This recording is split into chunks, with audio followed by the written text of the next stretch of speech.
ఏపీలో పొగాకు రైతుల జీవితం చాలా దుర్భరంగా ఉందని వైసీపీ నేత మాజీ మంత్రి మేరుగ నాగార్జున ఆరోపించారు. రైతు సంక్షేమాన్ని కూటమి ప్రభుత్వం మర్చిందని, రైతు సుభిక్షంగా ఉండాలని వైఎస్ జగన్ నిత్యం ఆలోచించేవారని అన్నారు.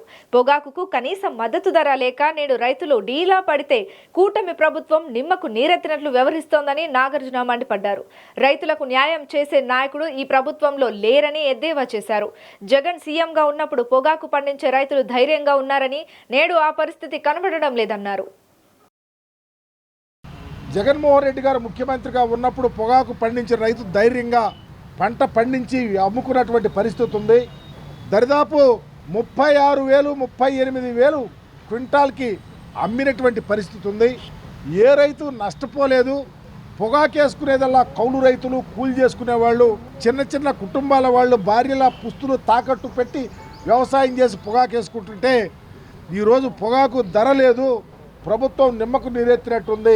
చంద్రబాబు నాయుడు గారి కనీసం దోమ గుట్టినట్టు కూడా లేదు. అయినా ఈ పొగాకు సంబంధించి ఆయన ఇంతకుముందు ముఖ్యమంత్రిగా ఉన్నప్పుడు పొగాకు రైతులు కలిస్తే కేంద్ర ప్రభుత్వానికి చెప్పండి, లేకపోతే మీరైనా రాష్ట్ర ప్రభుత్వం అయినా కొనమని చెబితే పట్టించుకోవాలా. పొగాకు రైతులు ఆ రోజు ఆత్మహత్యలు జరిగిన తీరు చూసాం.